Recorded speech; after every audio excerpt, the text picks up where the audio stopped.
Nah, kali ini kita akan membahas ya persoalan UAS Kimia Dasar 1 ya, tahun 2004-2025 yang sesi siang ya. Nah, untuk kimia ya, nah soal sesi siang sama sesi yang pagi ya, itu dia tidak beda jauh ya, dia hanya berbeda nanti di bagian senyawa-senyawanya saja. Ya, nah yang ditanyakan itu umumnya semua adalah selalu sama ya. Oke. Nah, oke. Nah, mari kita mulai. Nah, yang pertama,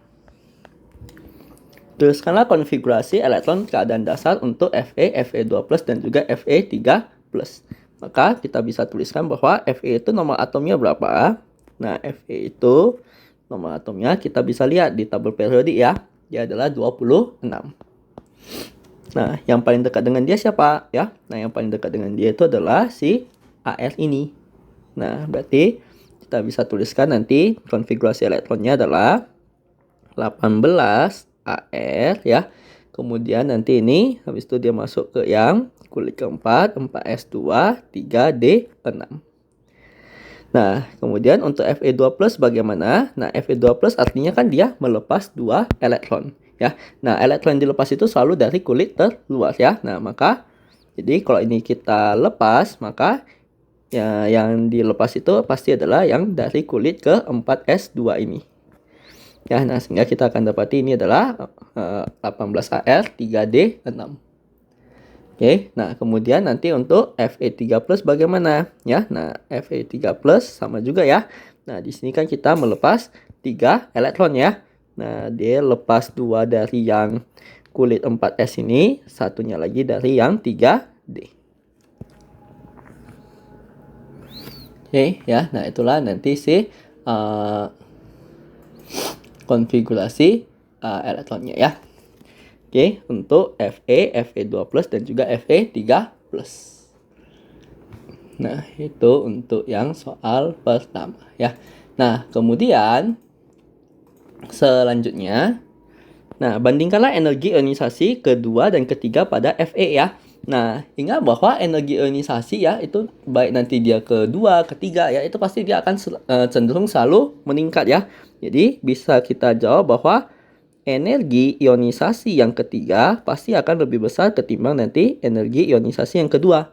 Ya. Nah, kenapa demikian ya? Nah, karena di sini kan kita masih bicara di satu atom yang sama ya. Ya, berarti di sini itu muatan inti tetap. Oke, nah kalau muatan inti tetap ya, muatan inti itu dia perannya itu kan biasanya akan menarik si elektron kan. Nah, kalau muatan intinya tetap, elektron makin dikit, tentu dia gaya tariknya itu makin kuat ya. Nah, sehingga lebih banyak energi yang kita butuhkan nanti untuk melepaskan si elektron-elektron lainnya. Ya. Nah, jadi kita bisa menjawab untuk alasannya. Ya, karena itu tadi ya. Karena ini si muatan inti tetap. Ya, ingat ya, muatan inti itu dia perannya selalu yang narik elektron ya. Nah, kalau muatan inti tetap di sini, kalau kita lepas ya elektron makin dikit nih. Nah, elektron makin dikit itu berarti muatan inti tetap, sedangkan elektron makin dikit ya. Nah, sehingga di sini gaya tariknya tentu akan semakin kuat kan ya. Oke, elektron makin sedikit ya. Nah, sehingga nanti dibutuhkan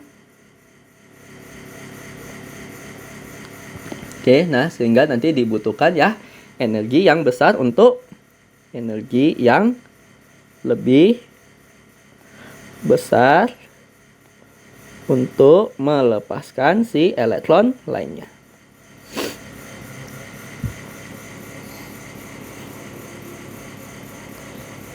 Oke ya, nah seperti itu ya. Nah, makanya nanti ini alasannya ya kenapa nanti energi ionisasi ya itu pasti dia cenderung akan selalu meningkat ya. Nah, itu untuk yang B. Nah, untuk yang C apa? Nah, ion Fe3+ memiliki elektron yang menempati orbital 3d(xz) dan orbital 3z kuadrat ya. Nah, gambarkanlah bentuk orbital tersebut pada sumbu berikut ya. Nah, jadi ini sederhananya ya, kita bisa gambarkan nanti di sumbu 2.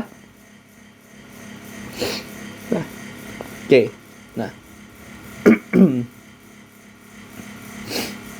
Oke, nah berarti di sini ya bisa kita lihat ya, kalau dxz pasti dia akan berada di antara apa? Dia akan berada di antara sumbu x dengan sumbu z ya. Jadi kalau yang dxz pasti nanti dia akan berada di antara sumbu x dengan sumbu z ya. Nah, sehingga kita bisa gambarkan nanti si balonnya itu ya di antara sini nih.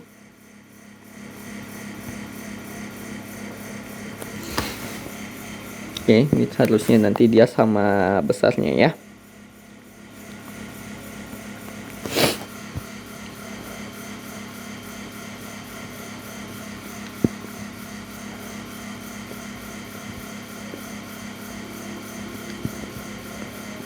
Oke, ya. Nah, ini adalah yang di XZ ya. Jadi balonnya itu ada di antara X dan juga Z.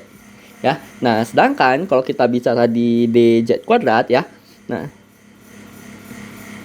Oke, ya. Nah, nanti ini kalau misalkan kita mau ya ini lebih bagusnya sih kita gambar dalam 2 dimensi saja ya. Nah, kalau untuk yang DZ kuadrat ya. Nah, ini kita akan coba lihat di struktur 3 dimensi ini ya. Nah, oke. Nah, jadi ini kalau misalkan kita mau 3 dimensikan ya, nanti ini tinggal di ini nanti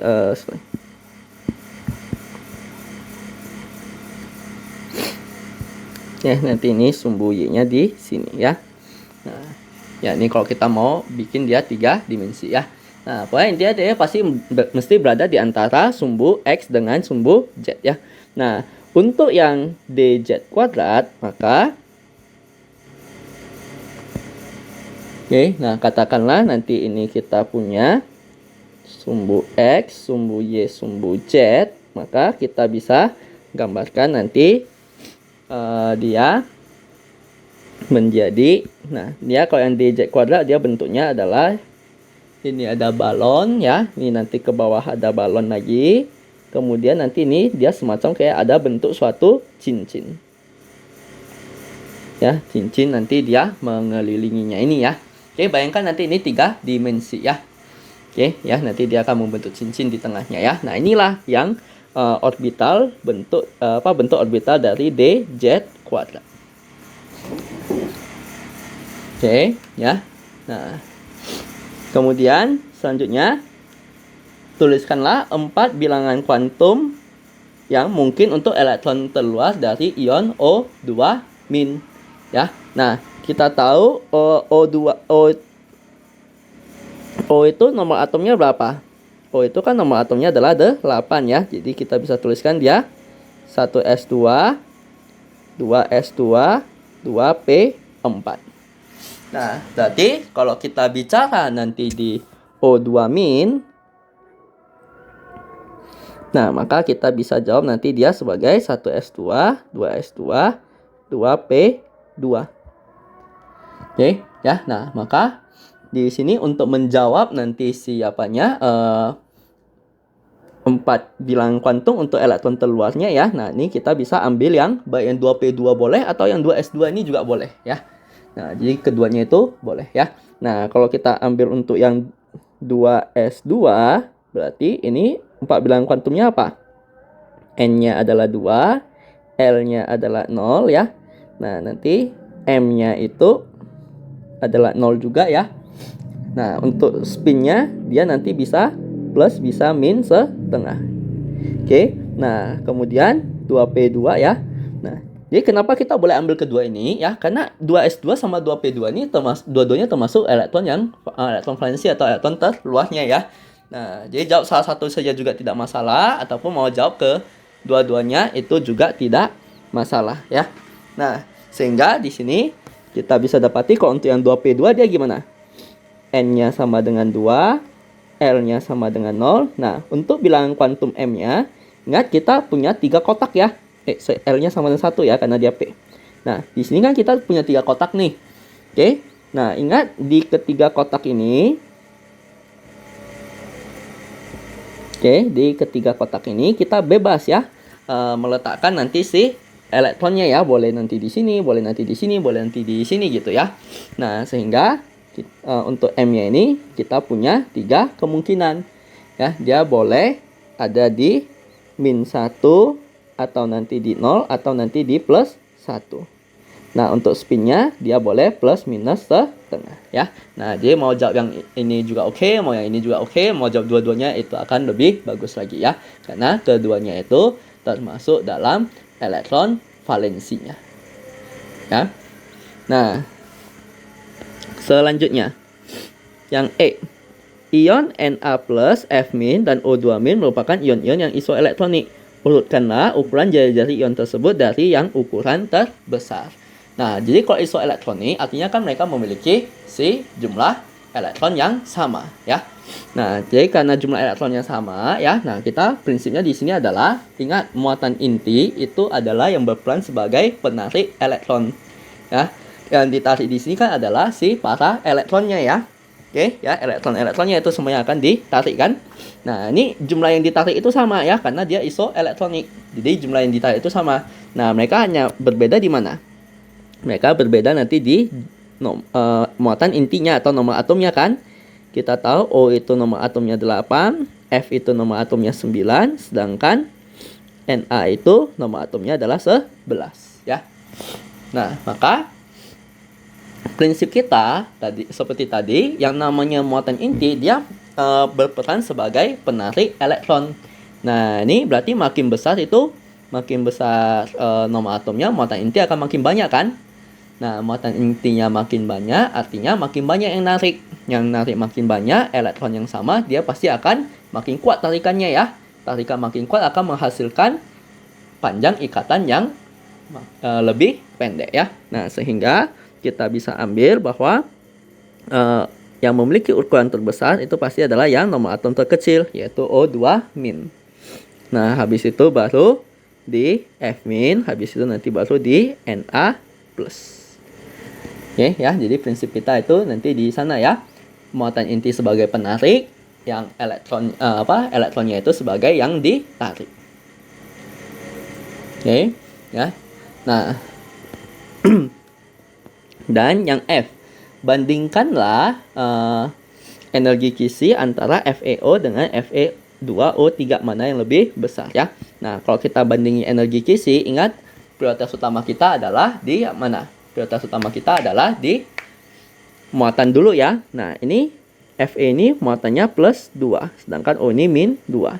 Ini Fe yang di sini adalah +3, O-nya adalah -2 ya. Maka otomatis lattice energi atau energi kisi yang lebih besar itu pasti adalah si Fe2O3 itu yang nanti akan lebih besar daripada energi kisi si FeO. Ya, jadi Fe2O3 itu yang nanti akan lebih besar daripada FeO ya. Nah, alasannya ya karena muatan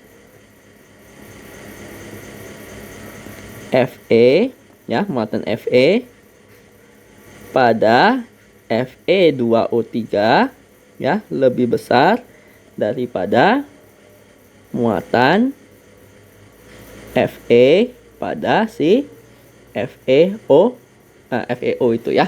Nah, jadi kalau dia muatannya lebih besar, pastinya nanti dia lattice energinya atau energi kisinya itu pasti akan lebih besar. Nah, jadi prioritas utama kita selalu kita lihat dari si besar muatannya dulu ya. Nah, kalau emang nanti muatannya sama, baru kita akan lihat ke panjangnya ya, atau jarak antar atomnya ya, panjang ikatannya. Ya, makin pendek panjang ikatannya, maka energi kisi itu akan makin besar. Oke, ya. Nah, demikian ini pembahasan untuk soal yang nomor 1. Nah, kita lanjut. Nah, sekarang kita akan melihat untuk soal nomor 2. Nah, senyawa urea OCNH2 biasa dipergunakan sebagai pupuk. Selain itu, urea juga dipergunakan sebagai bahan baku industri farmasi dan kesehatan. Urea memiliki 3 struktur resonansi. Berdasarkan kerangka struktur di bawah ini, gambarkanlah ketiga struktur resonansi dari si urea ya. Nah, oke, berarti pertama-tama kita cari dulu N totalnya ya. Nah, N totalnya apa ya? Nah, O ini adalah elektron valensinya adalah 6. C itu nanti adalah 4 ya. Nah, sedangkan nanti ini ya ini kita perlu kali 2 nanti ya. Nah, N itu adalah 5. Sedangkan H itu nanti adalah 1 ya, 2 kali 1. Nah, sehingga kalau kita totalin semua dia jadinya apa? 5 tambah 2 7, 7 kali 2 14, 20 24 ya. Nah, ini kita gambarkan struktur tulangnya nih.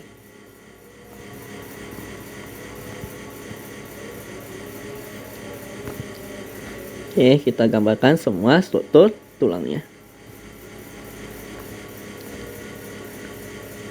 Nah, di sini kita udah kepakai berapa elektron di sini? Ini ada 1, 2, 3, 4, 5, 6, 7. Ada 7 ikatan. Masing-masing ikatan memakai 2 elektron ya. Berarti kita sudah memakai 14 elektron. Maka sisanya adalah 10 elektron saja ya. Karena di sini kita sudah memakai 7 elektron. Nah, ini ke 7 elektron ini kita akan tebas dulu ke samping ya. Nah, yang H ini dia udah gak bisa nerima elektron lagi ya.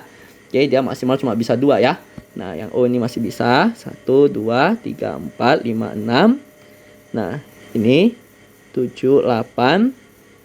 Oke, nah 9, 10. Oke ya, ini semua juga sama. Ya. Nah, maka dalam hal ini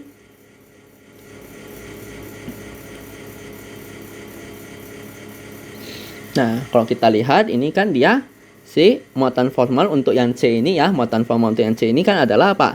Ambil elektron valensi kurangi jumlah ikatannya ya, yaitu 3 ya. 4 kurang 3 itu nanti adalah plus 1 ya. Nah, artinya ya di sini si C-nya ini kita bisa oke ya. Nah, ini si ya nanti ini muatan formalnya plus 1, yang ini nanti elektron valensinya 1 kurang 1 ikatan 0 ya. Yang ini 0, yang ini 0, yang ini 0.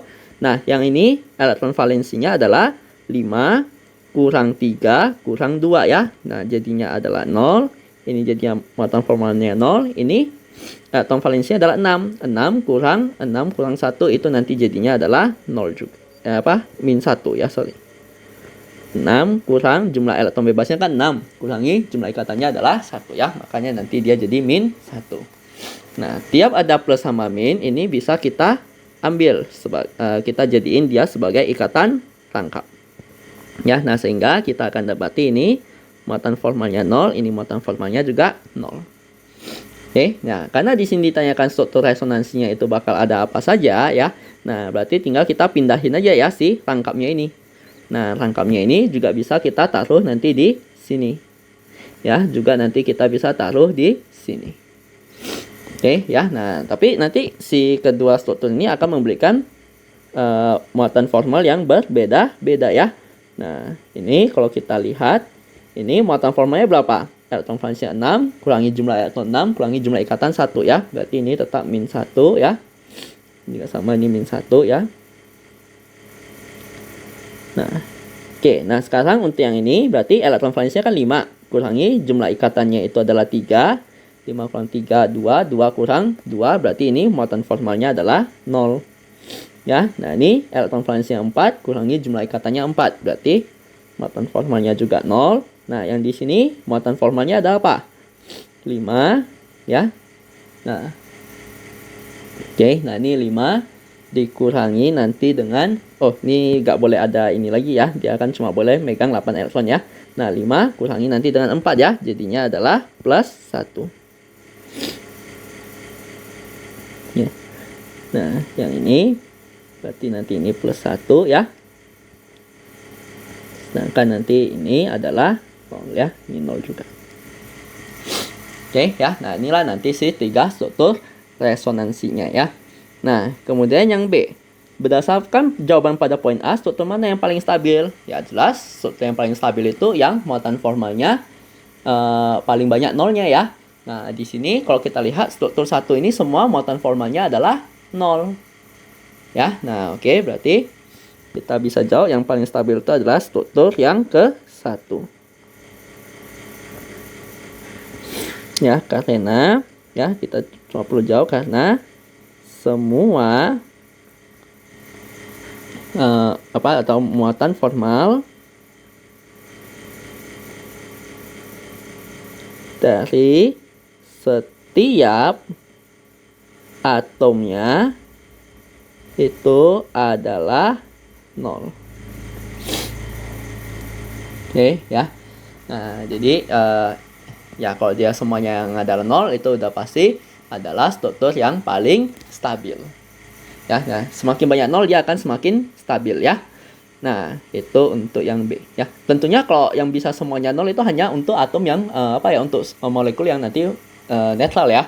Kalau dia tidak netral ya nggak akan bisa ya semuanya itu 0 ya. Oke. Nah, itu untuk yang B. Nah, sekarang yang C. Berdasarkan jawaban Anda pada poin B, hitunglah jumlah ikatan sigma dan ikatan pi ya. Berarti kita hanya berfokus pada yang struktur satu ini ya. Berarti jumlah ikatan sigma dan jumlah ikatan pi. Kita tahu bahwa setiap semua jenis ikatan, mau dia rangkap 1, mau dia rangkap 2, mau dia rangkap 3, semuanya punya apa? Ya. Nah, semuanya memiliki satu ikatan sigma ya. Nah, sehingga di sini kita akan punya ini ada 1, 2, 3, 4, 5, 6, 7 ya. Ada 7 ikatan sigma. Nah, sedangkan untuk ikatan pi-nya, ingat bahwa yang bawa ikatan pi itu nanti adalah yang apa? Ya.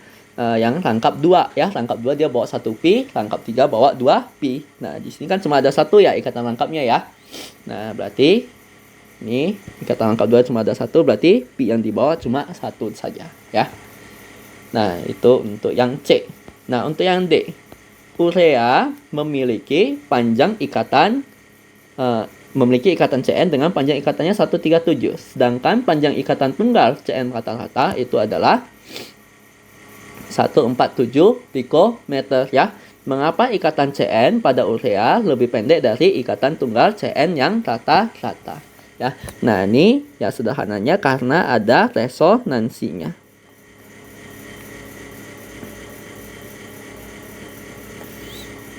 Oke, karena ada resonansi dalam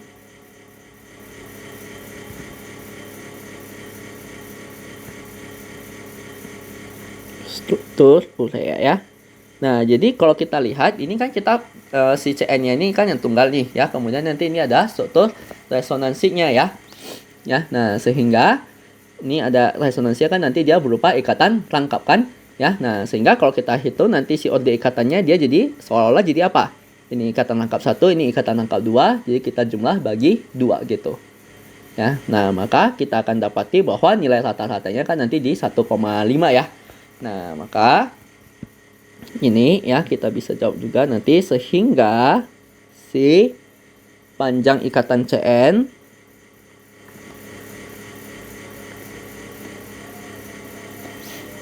menjadi berada di antara ikatan tunggal dan rangkap ya.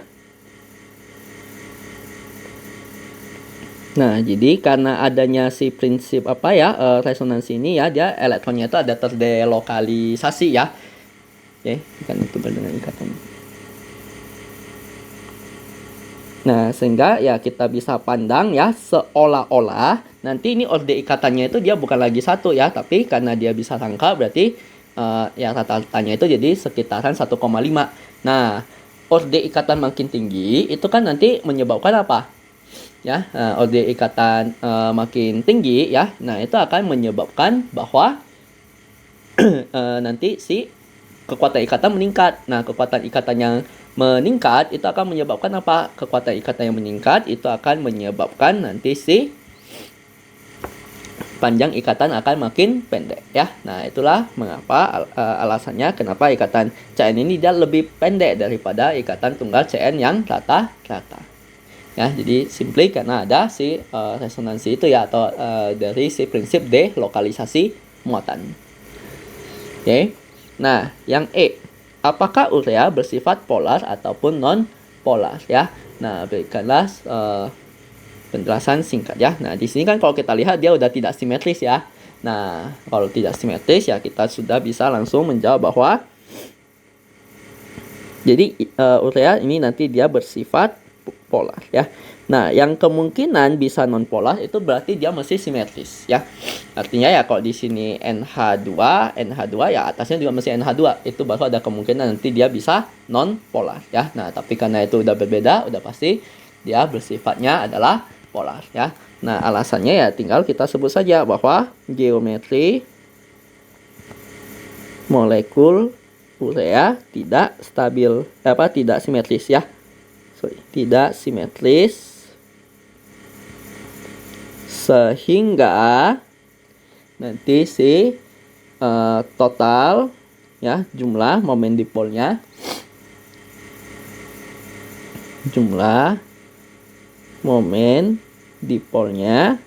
tidak sama dengan 0 ya. Nah, kalau jumlah momen dipol sama dengan 0 baru nanti kita bisa sebut dia sebagai non polar ya. Nah, tapi kalau tidak sama dengan 0 berarti nanti dia sifatnya pasti adalah polar.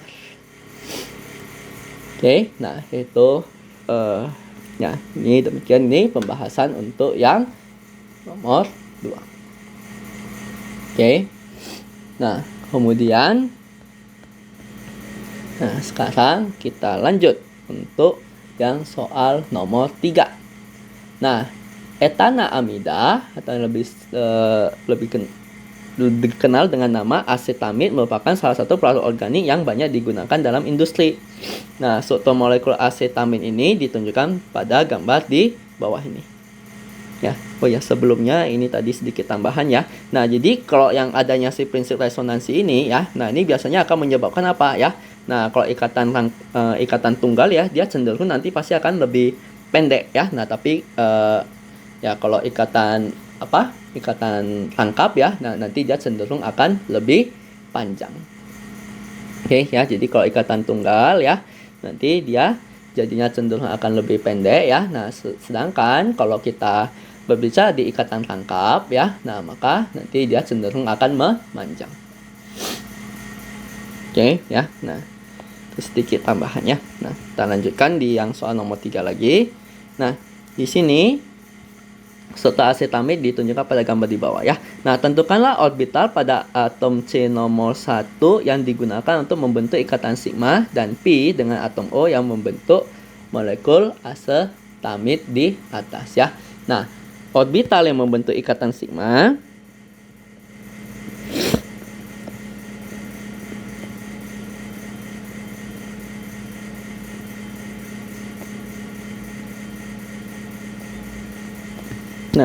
yang membentuk ikatan sigma itu pasti adalah orbital yang nanti terhibridisasi ya. Nah, dalam hal ini nanti yang terhibridisasi itu adalah siapa ya? Oke, nah ini kan kalau kita lihat di C1 ini dia satu atom C ngikat 3 ngikat 3 atom kan ya? Ya, dan dia tidak ada elektron bebas. Maka ini nanti adalah orbital hibrida atau hibridisasi sp2. Berarti orbital yang membentuk ikatan dengan yang membentuk ikatan sigma itu pasti nanti adalah yang sp2-nya. Nah, kalau kita ambil sp2 berarti kan 1s dengan 2p nih. Masih ada satu orbital p yang nganggur kan ya? Ya, nah kalau jadi orbital p yang nganggur itulah yang nanti akan membentuk ikatan pi ya dengan si orbital p yang nganggur di atom O-nya ini ya. Intinya kalau kita lihat ini kan ada 2 elektron bebas ya, pasti dia juga memiliki hibridisasi sp2 kan ya. Ya, karena sama-sama punya satu atom P yang nganggur ya. Nah, kedua atom P ini nanti dia akan berinteraksi yang membentuk ikatan pi-nya itu ya. Jadi ini nanti adalah di orbital P-nya. Oke ya, orbital P yang tidak mengalami hibridisasi ya. Nah, ya ini kalau mau kita jawab lengkap ya kita boleh sebut orbital P yang tidak mengalami hibridisasi. Ya, karena yang hibridisasi kan dia sp2, berarti artinya 1s dengan 2p saja ya.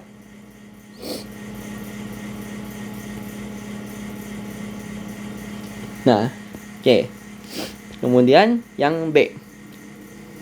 Tentukanlah geometri pada atom C nomor 1 molekul asetamid ya. Nah, kalau sp2 itu adalah apa ya? sp2 itu ya kan dia mirip nanti dengan AX3, yaitu adalah geometrinya segitiga atau trigonal planar ya, segitiga datar.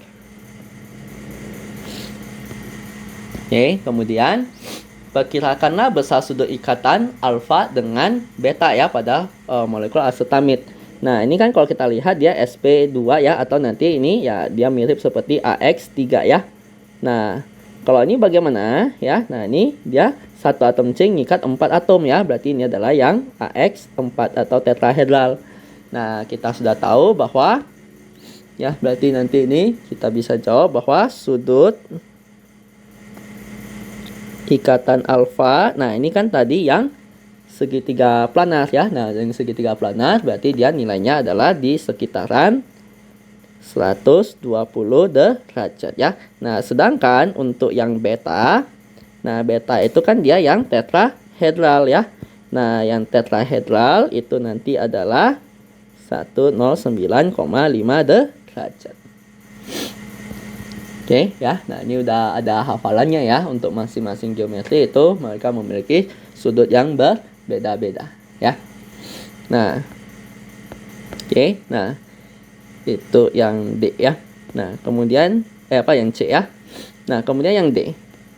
Reaksi pembakaran asetamid yang tidak sempurna menghasilkan gas NO. Berdasarkan teori orbital molekul, gambarkan diagram orbital molekul gas NO ya. Nah, berarti di sini kalau kita lihat N itu nomor atomnya berapa? Nah, N itu nomor atomnya adalah 7 ya. Nah, nanti ini 1s2 2s2 2p3 ya. Nah, sedangkan nanti ini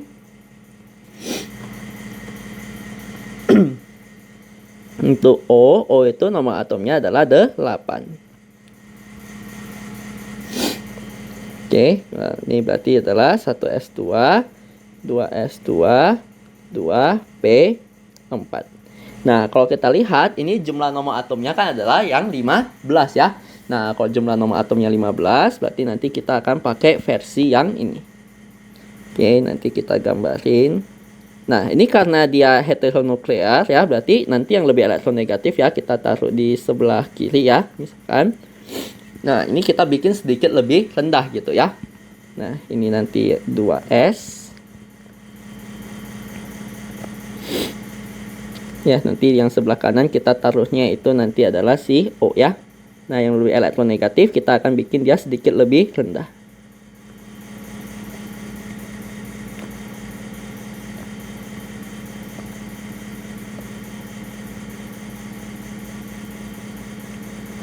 Oke, nanti ini ada sigma 2s, nanti ini ada sigma 2s yang anti bonding. Kemudian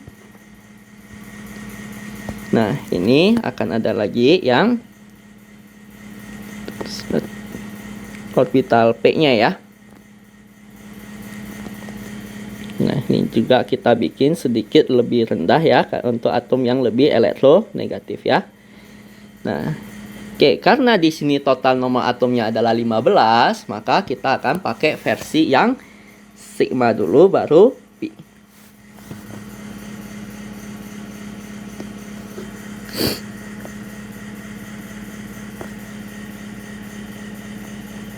Ya, ini nanti di sini dia pi ya.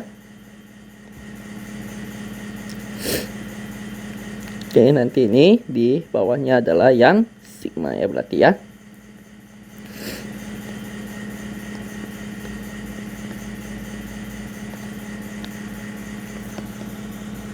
Nah, nanti ini adalah di pi yang anti bonding.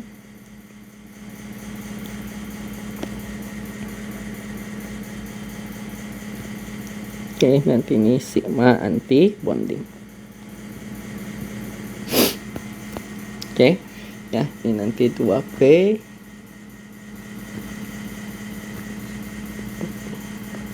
Ini atau langsung ini kita sebut semua 2p saja gak masalah ya.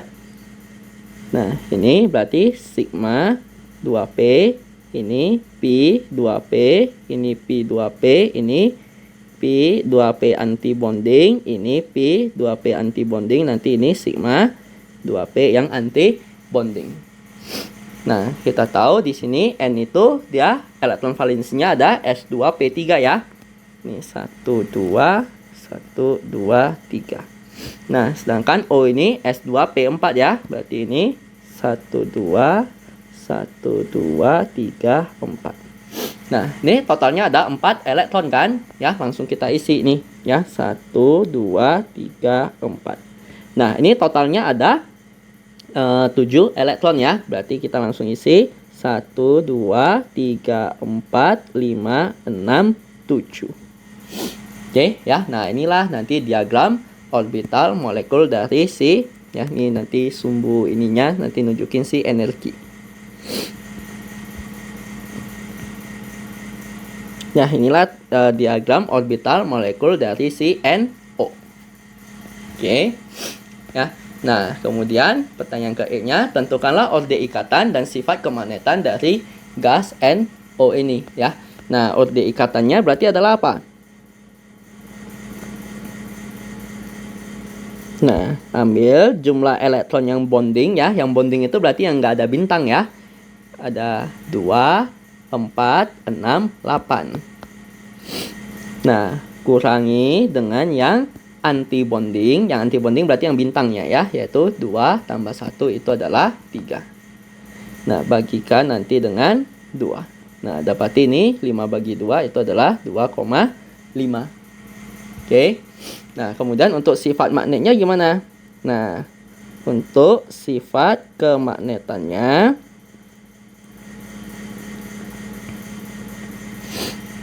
oke, nah untuk sifat kemagnetannya kita bisa lihat. Nah, ini ada satu elektron yang sendiri ya. Nah, jadi kalau ada satu saja elektron yang sendiri, maka sifatnya sudah pasti adalah paramagnetik. Ya, atau dia punya sifat magnet ya. Nah, tapi kalau tidak ada sama sekali tidak ada elektron yang sendiri, maka dia sifatnya itu adalah diamagnetik.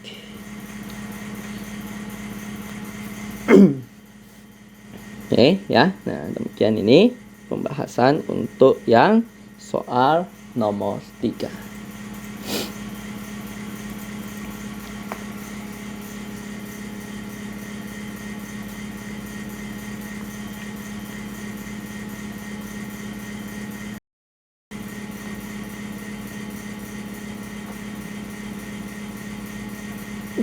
Nah, sekarang kita lanjut untuk yang soal nomor 4 ya.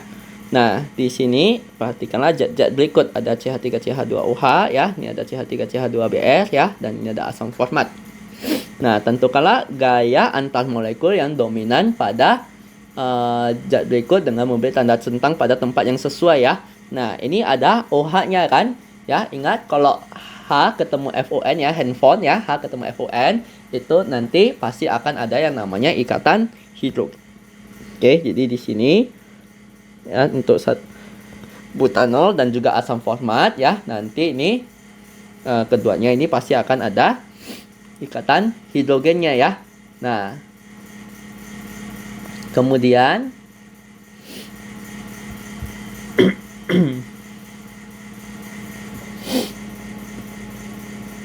oke, nah kemudian untuk yang bromopropana, nah ini kalau kita lihat dia kan apa?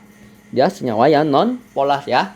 Oke, ya karena di sini ada Br ya. Nah, dia udah tidak simetris, sudah pasti nanti dia adalah polar. Nah, kalau polar berarti dia ada interaksi dipol-dipol. Oke, ya nanti dia adalah interaksi dipol-dipol ya. Nah, oke. Selanjutnya yang B. Nah, di antara zat-zat di atas, manakah yang memiliki viskositas paling tinggi ya? Karena penjelasan singkat. Nah, untuk mengetahui ya yang mana memiliki viskositas yang paling tinggi ya, nah kita akan lihat dari interaksi antar molekulnya ya. Nah, kalau kita makin besar interaksi antar molekulnya, maka dia juga akan makin besar juga nanti si makin tinggi juga nanti si viskositasnya ya. Nah, berarti kalau kita lihat di sini Nah, ini yang bromopropana udah pasti lebih lemah ya, karena dia interaksi dominannya cuma dipol-dipol. Ikatan hidrogen masih lebih kuat dibanding dengan dipol-dipol kan. Nah, untuk kedua ini ya, butanol maupun asam format ya sama-sama memiliki ikatan hidrogen. Nah, untuk membandingkannya bagaimana ya? Nah, untuk membandingkannya, nah ini kan sama-sama punya satu ikatan hidrogen kan? Ya, nah jadi untuk membandingkannya tinggal kita lihat dari si ukuran atomnya saja. Ya, nah jadi kalau kita perhatikan ini kan dia ukuran ini kan C-nya banyak ya, sedangkan ini C-nya cuma 1 ya. Berarti setelah ukuran pasti akan lebih besar dari 1 butanol ketimbang nanti asam format ya. Nah, sehingga dalam hal ini viskositas yang paling tinggi akan dimiliki oleh si 1 butanol itu. Oke ya. Nah, ini alasannya adalah karena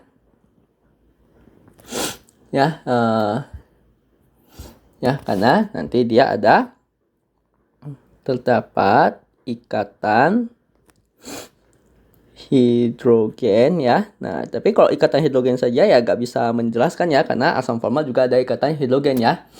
Oke, nah ini dari gugus kuha. Nah, jadi kita juga mesti menambahkan lagi dan ukuran molekulnya ya, karena dia butanol ya. Ya, C-nya kan ada 4 ya, dia pasti cenderung akan lebih besar dibanding dengan asam format. Ya, lebih besar dari asam format ya. Nah, sehingga ya kalau dia ukurannya lebih besar, maka nanti interaksinya akan lebih kuat ya. Nah, oke. Nah, itu yang B. Nah, yang C. Dan dua tabung berbeda masing-masing memiliki 1 butanol dan bromopropana dengan jumlah zat yang sama serta berada pada temperatur yang berbeda. Nah, di antara kedua zat ini manakah yang memiliki titik didih lebih tinggi ya? Nah, ingat tadi kenaikan semakin besar interaksi antar molekul, maka akan semakin, yang pertama viskositas pasti akan makin tinggi ya. Nah, yang kedua, semakin kuat interaksi antar molekulnya, maka si titik didihnya juga akan makin tinggi ya. Nah, lagi-lagi di sini yang kita bandingkan hanyalah butanol sama bromopropana kan. Nah, ini interaksi yang dominannya siapa? Kalau bromopropana itu dipol-dipol. Ini butanol itu interaksi dominannya ikatan hidrogen. Ya, ikatan hidrogen dia menang daripada ikatan dari interaksi dipol-dipol ya. Nah, sehingga bisa kita jawab bahwa yang lebih tinggi itu nanti adalah 1 butanol. Ya, jadi kita bisa jawab karena 1 butanol memiliki interaksi ya atau interaksi ikatan hidrogen yang lebih kuat, yang lebih kuat ya dibanding dengan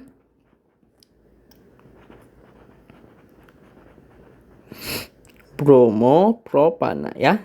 Bromopropana yang interaksi dominannya hanyalah interaksi dominannya adalah dipol-dipol. Oke ya. Nah, jadi karena dia interaksinya lebih kuat, maka nanti dia titik didihnya akan menjadi lebih tinggi. Oke, nah itu untuk yang C. Nah, yang D. Tentukanlah titik didih 1 butanol pada 0,5 atm jika pada 1 atm zat ini mendidih pada 118 derajat Celcius dengan kalori penguapannya adalah sebesar 8,9 kilojoule per mol ya. Nah, di sini kita tinggal gunakan persamaan Clausius-Clapeyron ya, di mana dikatakan bahwa ln P2 per P1 itu akan sama dengan minus delta H vaporization ya, delta H penguapannya bagi nanti dengan R. Nah, kali nanti ini 1 per T T2 kurang 1/T1. Nah, mana yang mau kita jadiin P2, mana yang mau kita jadiin P1, terserah ya. Nah, yang penting nanti dia konsisten saja. Dan si temperaturnya ini, ingat nanti kita ubah ke dalam Kelvin. Ya, nah nanti temperaturnya ingat nanti diubah ke dalam Kelvin ya. Nah, sehingga bisa kita jawab bahwa, nah katakanlah kita jadiin yang P2 itu yang 0,5 ya. P1 itu yang berarti nanti ini 1 ya. Nah, oke, kembali juga gak masalah ya, yang penting nanti dia konsisten. Ini dapati 8,9 kilojoule, berarti supaya jadi joule kita kali dengan 10 pangkat 3 per R-nya ya, pakai yang joule ya, yaitu 8,314. Oke, kali nanti dengan ini seper ya. Nah, T2 ini yang mau kita berarti yang mau kita cari itu nanti adalah si T2-nya ya, yang pada tekanan 0,5 atm kan ya, titik didihnya ya. Nah, T1-nya itu yang udah diketahui yaitu 118 ya. Nah, ini. Nah, ingat 118 ini kita ubah ke dalam Kelvin ya, ditambah dengan 273. Ya, maka nanti didapati ini di sekitaran 391. Oke. Nah, tinggal masukin saja ke kalkulator, nanti akan didapati ya si nilai T2-nya ya, yaitu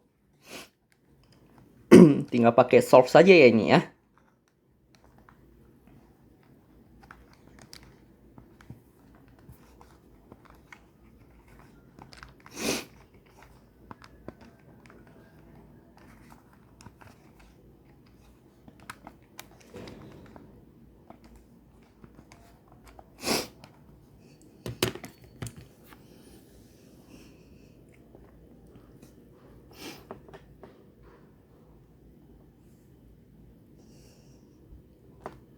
Oke ya, nanti didapati di sekitaran 312 Kelvin ya. Nah, sehingga kalau mau dalam derajat Celcius tinggal kita kurangi nanti dengan 273. Oke ya, nanti dapati ya di sekitaran 39 derajat Celcius ya, kalau mau nanti dalam Celcius ya. Oke. Ya, mau dalam Kelvin juga gak masalah ya. Nah, di soal kan gak disebutin kan mau dalam satuan apa ya. Nah, itu untuk yang D. Nah, untuk yang E. Pembakaran 1 butanol menghasilkan karbon dioksida dan uap air. Gambarkanlah diagram fasa ya, lengkap dengan fasanya pada koordinat yang disediakan jika diketahui ini ya. Nah, oke, berarti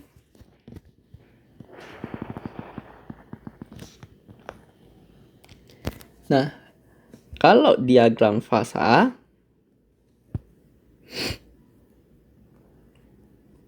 oke ya, nah diagram fasa ya. Ingat nanti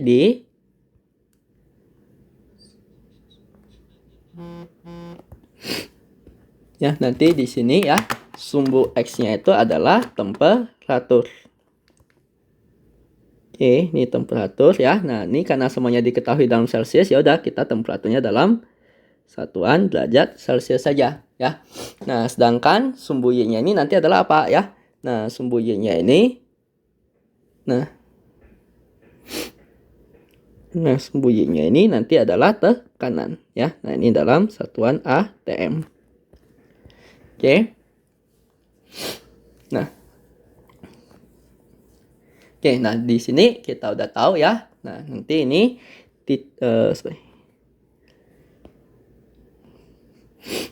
nah, ini katakanlah nanti ini adalah titik 1 atm-nya. Ya, nah nanti ini ada nilainya nanti di ya 1 atm min 78 derajat ya. Nanti kira-kira di sini gitu ya, kita bisa lah min 78 derajat.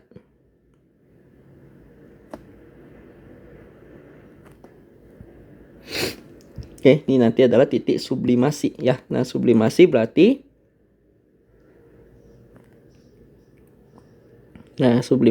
nanti dia di perbatasan antara padat dengan gas ya. Nah, habis itu titik triplenya ada di mana ya? Nah, 5,2 atm min 57 ya. Berarti katakanlah nanti ya di sekitaran sini gitu ya.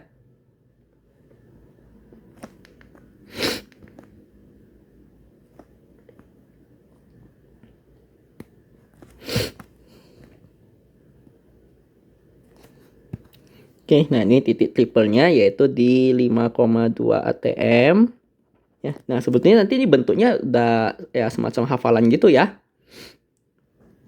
Oke, nah ini tinggal kita hubungkan saja sih garisnya. Oke, nah kemudian nanti yang sebelah sini ya biasanya nanti dia adalah yang dalam fase padat ya, sedangkan yang bagian sini nanti adalah yang dalam fase gas ya, makanya nanti ini dia disebut sebagai titik sublimasinya. Oke, nah kemudian diketahui lagi titik didihnya ada di 10 atm min 55 derajat ya, berarti dia di sekitar sini tapi tekanannya lebih tinggi.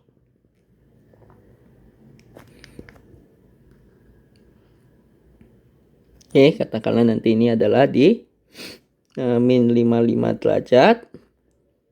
Nah, ini nanti tekanannya yaitu 10 atm. Nah, sepertinya nanti gambarnya perlu kita perpanjang ya. Oke, nah ini berarti kan adalah titik didih ya. Nah, kalau titik ini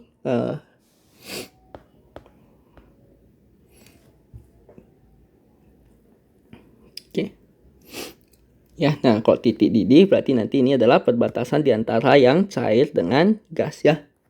Nah, kemudian kita bisa lihat lagi ya, nanti ini pasti adalah yang cair ya daerah sini ya. Nah, cuma kita perlu informasi yang lain lagi ya. Nah, titik didih sudah, titik triple sudah, titik sublimasi sudah.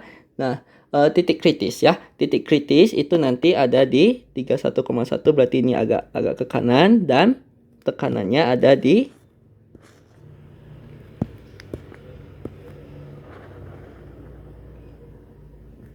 ya, nah tekanannya ada di 72,9 ya. Ya katakanlah nanti di sini gitu.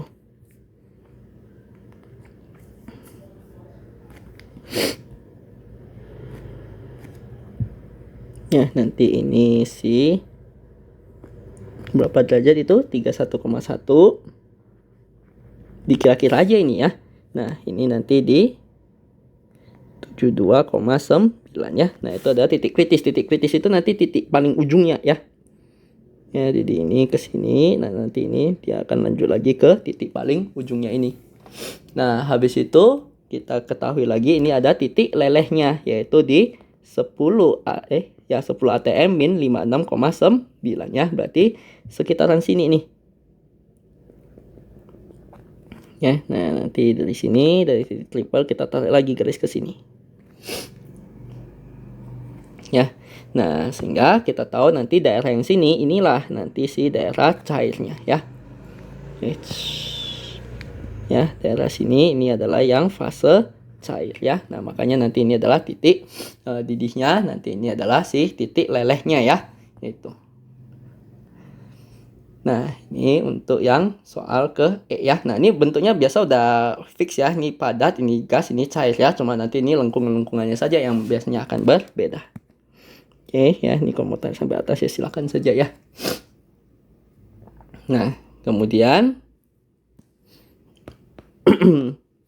nah, berdasarkan diagram pada soal E, tentukanlah perubahan apa saja yang terjadi ketika CO2 pada min 78 derajat dan 5 atm perlahan-lahan dinaikin suhunya ya. Nah, berarti kalau kita tinjau 5 atm kan dia di sekitaran sini ya. Nah, 5 atm min 78 derajat berarti kita berbicara nanti di sini kan. Nah, kalau kita naikin temperaturnya maka dia akan bergerak ke kanan. Oke ya, jadi kalau kita naikin temperaturnya ya, maka nanti dia akan bergerak ke kanan ya. Nah, sehingga kalau kita lihat nanti ini akan menjadi dari padat, kalau kita gerak ke kanan terus dia akan berubah menjadi gas ya. Nah, maka perubahan yang terjadi itu adalah padat jadi gas, atau itu nanti kita bisa sebut atau bisa kita sebut ini adalah proses menyublim.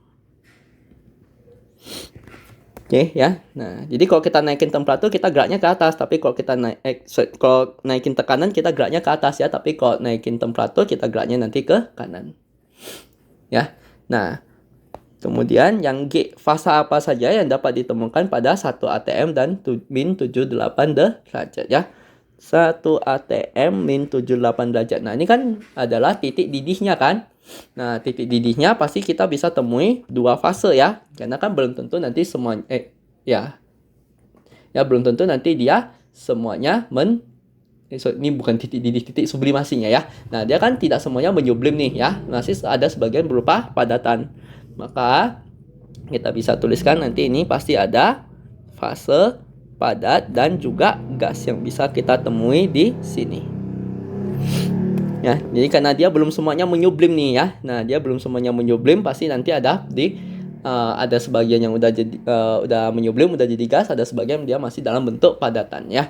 Nah, makanya di sini kita akan temui itu ada padat dan juga gas. Oke ya. Nah, ini demikian pembahasan untuk yang soal keempat. Sekarang kita lanjut untuk soal yang kelima. Dikatakan kalsium sulfida digunakan untuk menghilangkan logam berat dari limbah cair industri dengan mengendapkannya sebagai sulfida yang tidak larut. CaS memiliki struktur kristal yang stabil dan Oke. Nah, tentukanlah jumlah masing-masing ion Ca2+ dan S2- pada satu set unit kristal CaS ya. Nah, ingat bahwa setiap satu pojok itu dia mewakili apa? Ya. Setiap satu pojok nanti dia mewakili ada 1/8 atom. Ya, nah tapi kalau di bagian muka ya, di bagian sisi seperti ini ya, bagian muka, nah itu nanti dia ada mewakili setengah atom. Oke, nah kalau di bagian rusuk bagaimana ya? Nah, di bagian rusuk nanti dia akan mewakili 1/4 atom. Ya, nah ini di bagian rusuk itu nanti akan mewakili 1/4 atom ya. Nah, sehingga kita bisa tuliskan bahwa jumlah ion Ca2+ itu berarti adalah, nah ion Ca2+ kan yang kecil ini ya.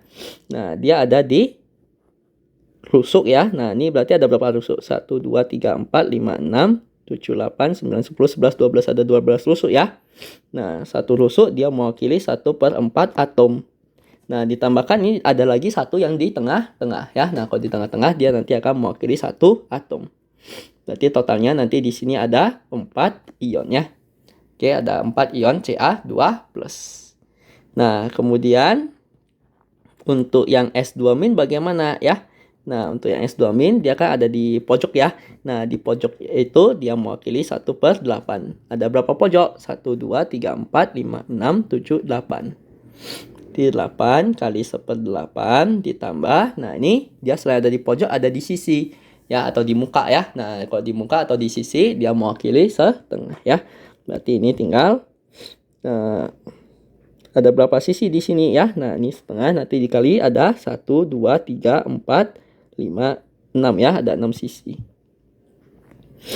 Nah, sehingga kita dapati ini totalnya juga ada 4 ion S2-. Oke ya. Nah, itu. Oke, nah selanjutnya lingkarilah salah satu bentuk geometri di bawah ini yang sesuai dengan geometri yang dibentuk oleh ion Ca2+ ya.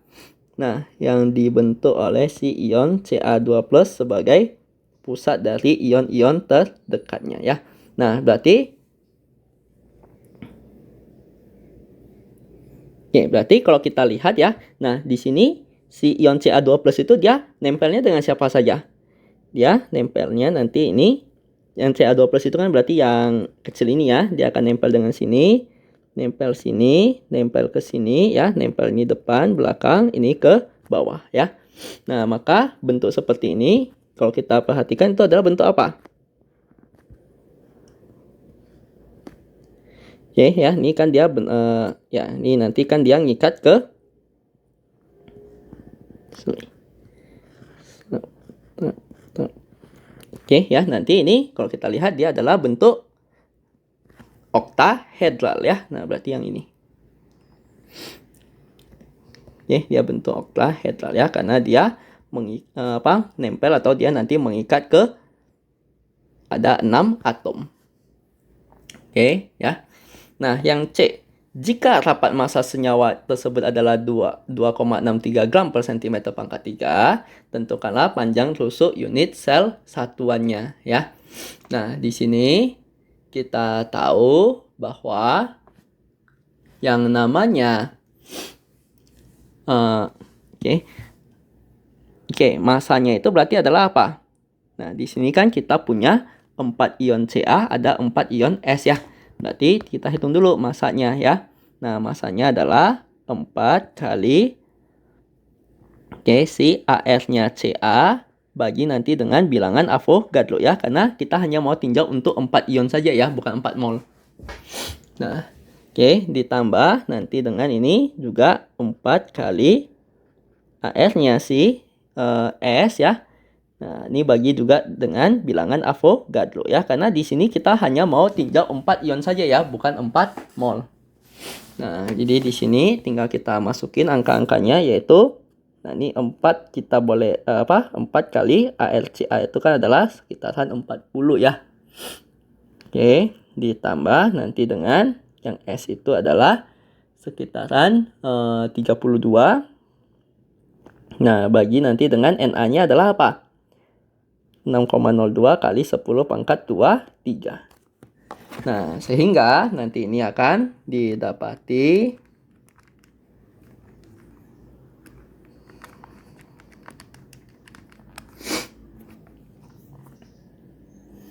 ya, nih 4,784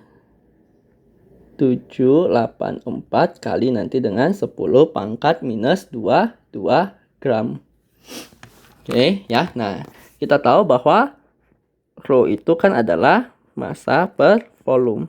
Berarti kita akan dapati volume itu nanti adalah massa bagi nanti dengan massa jenisnya ya. Yaitu nanti ini 4,784 kali 10 pangkat min 22 bagikan nanti dengan rho-nya yaitu 2,63. Oke ya. Nah, ini kita akan dapati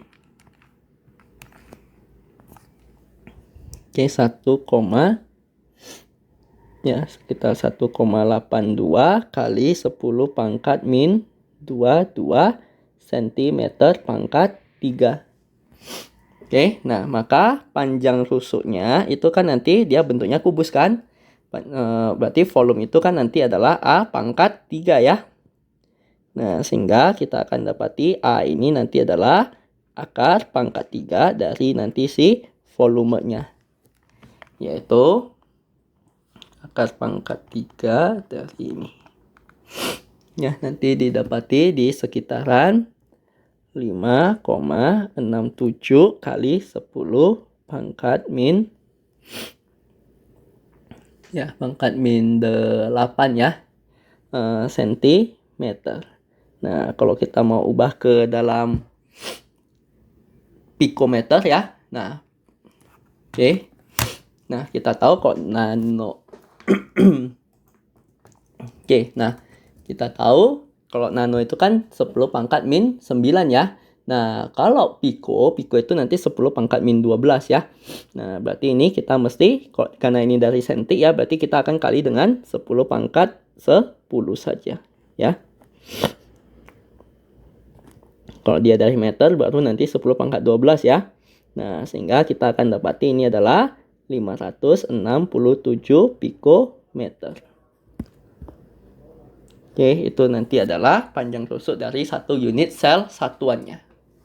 Nah, kemudian jika diasumsikan Ca dan S2- pada unit sel yang saling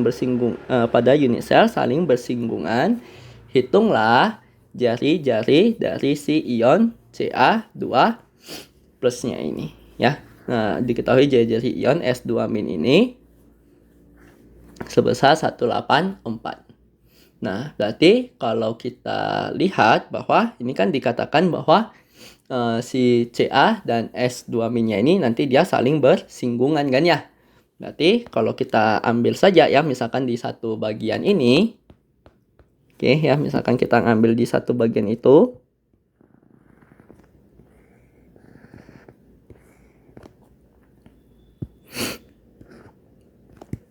Oke, nah maka ini kita tahu nih di samping ini kan tadi ada yang si CA-nya ya. Oke, ini nanti ada CA-nya ya. Nah, kemudian nanti yang kecilnya ini, ini yang tadi yang besar itu adalah S ya.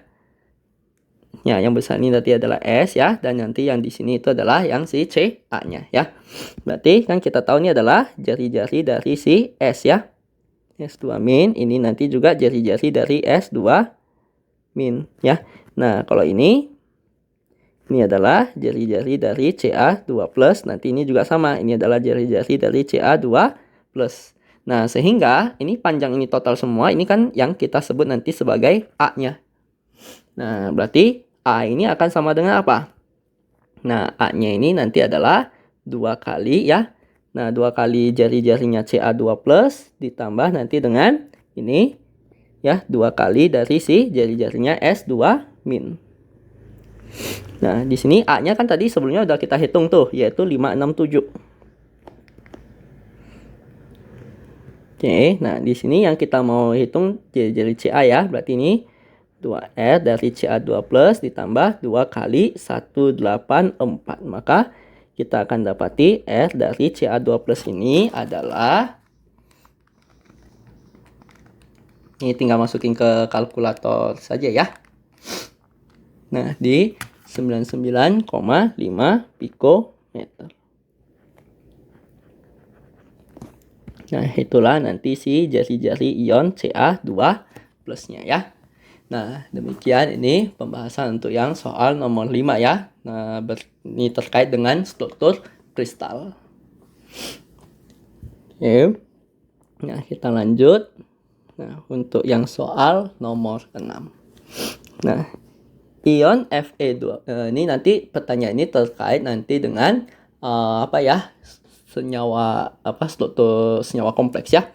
Nah, ion Fe2+ dapat membentuk kompleks oktahedral ya, FeCl6 4 min. Ion kompleks ini bersifat paramagnetik dan berwarna. Ya, tuliskanlah pada gambar di bawah pengisian orbital 3D dan orbital pemisahannya sesuai dengan sifat ion kompleks tersebut ya. Nah, berarti di sini kalau kita lihat ya. Nah, ini kan berarti Fe berapa ini ya? Cl itu kan kita tahu min 1 nih. Berarti ini totalnya adalah min 6 ya. Nah, supaya bisa di 4 min, maka Fe-nya itu mesti plus 2. Nah, kalau Fe plus 2 berarti tadi Fe itu kan nomor atomnya 26 ya. Kita bisa tuliskan nanti ini konfigurasi elektronnya adalah 4s2 3d6 ya. Nah, berarti kalau 4 ini kalau Fe2 plus, maka nanti dia akan menjadi 18 AR habis itu. Nah, dia lepas 2 elektron di kulit terluarnya ya. Jadinya adalah 3D6. Ya, nah nanti ini si orbital D-nya ini kita tahu dia ada, ya orbital D itu kan kita tahu dia ada 5 kotak ya. 1, 2, 3. 1, 2, 3, 4, 5. Nah, ini nanti dia akan terjadi splitting energi ya. Nah, sekarang kita lihat. Dia berikatannya nanti dengan si Cl ini ya. Nah, Cl ini kita mesti tahu dulu apakah nanti dia ligan kuat atau ligan lemah. Nah, untuk ligan kuat, ligan lemah kita sudah punya hafalannya, yaitu ini. Oke ya. Nah, ini ligan apa? Ligan kuat dan ligan strong field ya. Ligan medan kuat dan juga nanti medan yang lemah ya. Nah, mulai dari SCN dan ke kanan ya, ini semua adalah yang ligan lemah ya. Nah, yang sini nanti adalah semua yang ligan kuat. Nah, kalau yang lemah ya, nah ini Cl- kan termasuk yang lemah kan? Ya, nah lemah itu nanti dia splitting energinya itu kecil. Oke, nah nanti bedanya yang lemah dengan kuat ya pas pengisiannya ya. Nah, jadi kita udah tahu bahwa karena ini dia ke Cl, berarti dia adalah yang lemah ya.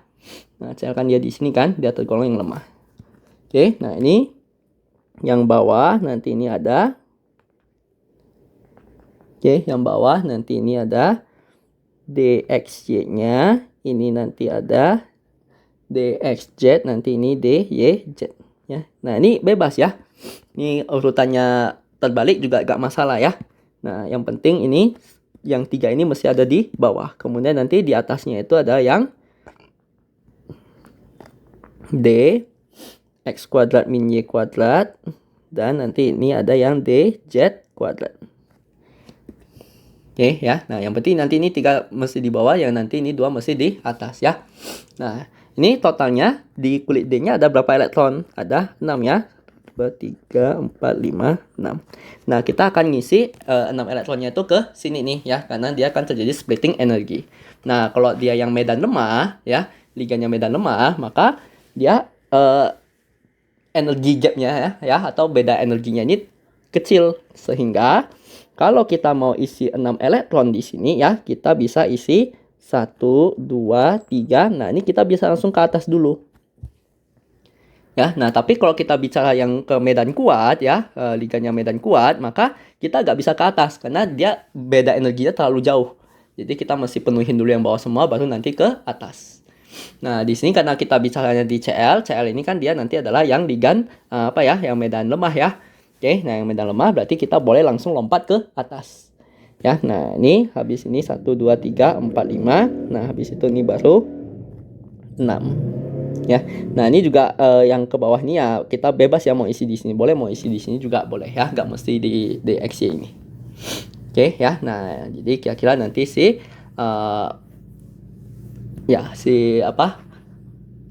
konfigurasi elektronnya nanti jadi kira-kira seperti ini ya. Nah, untuk pemisahannya. Ya. Nah, ingat kalau dia nanti yang ligan medan lemah, maka kita boleh langsung lompat ke atas dulu. Ya, tapi kalau yang kuat kita mesti penuhin dulu semua yang di bawah, baru nanti pindah ke yang atas. Nah, itu yang A ya. Nah, yang B. Momen magnet dalam satuan Bohr magneton dari senyawa kompleks dapat dihitung dengan menggunakan rumus berikut. Jika N adalah jumlah elektron yang tidak berpasangan, hitunglah momen magnet dari si senyawa kompleks di atas. Berarti di sini jumlah elektron yang tak berpasangan ada berapa? Ada 1, 2, 3, 4 ya. Nah, jadi kalau ligan kuat sama ligan lemah beda ya. Kalau misalkan nanti kita bicara nanti di ligan medan yang kuat, berarti dia akan terisi penuh semua di bawah ya. Nah, sehingga dia sifatnya jadi diamagnetik. Oke, nah tapi karena di sini kita pakainya itu adalah yang ligan medan lemah karena dia Cl, maka nanti dia ini ada 4 elektron yang sendiri ya, sehingga ini N-nya itu nanti adalah 4, ini 4 tambah 2 itu adalah 6. Oke, ya. Nah, sehingga nanti ini akan didapati 4 kali 6 di akar. Ya, nanti ini dapati dia di nilainya di sekitaran 4,9 ya. Satuannya nanti ini adalah Bohr magneton. Oke, ya itulah nanti si besar momen magnetnya. Nah, dan yang C. Senyawa kompleks FeCl6 4- menyerap sinar pada panjang gelombang yang lebih besar dari senyawa FeCN6-. Berdasarkan informasi tersebut, manakah ligan yang lebih kuat ya. Nah, jadi di sini kita tahu bahwa energi itu kan adalah Hc per lambda ya. Berarti energi sama lambda ini dia berbanding terbalik. Ya, energi sama lambda ini dia berbanding terbalik ya. Nah, semakin besar si lambda, maka energinya akan semakin rendah. Ya, nah jadi kalau energinya itu rendah, pasti nanti dia adalah ligan yang lebih lemah ya. Nah, tapi kalau energinya tinggi, pasti itu nanti akan ligan yang lebih kuat. Ya, nah berarti dari sini kita bisa melihat bahwa panjang gelombang yang lebih besar kan adalah yang FeCl6 ini kan. Nah, otomatis kita di sini tahu bahwa ligan yang lebih kuat itu adalah di ligan Cn-. Oke ya, Cn- ini adalah ligan yang kuat. Nah, kenapa dia ligan yang kuat ya? Nah, ya karena dia karena dia menyerap energi dengan panjang gelombang yang lebih kecil ya. Kalau energi dengan panjang gelombang yang lebih kecil berarti energinya akan lebih besar ya. Nah, jadi kita bisa jawab karena menyerap Oke, sinar dengan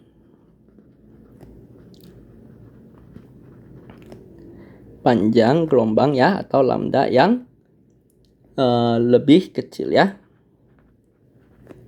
Lebih kecil yang menandakan bahwa energinya besar ya.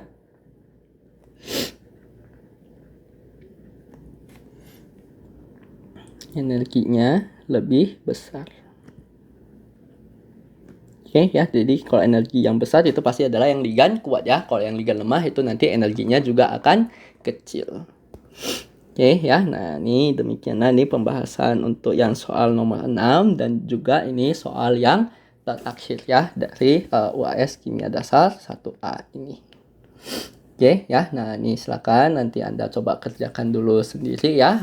Ya bagi yang ada yang mau ditanyakan silakan Anda tanyakan saja ya pada kolom komentar ya. Saya akan berusaha untuk menjawab pertanyaan-pertanyaan yang Anda tanyakan.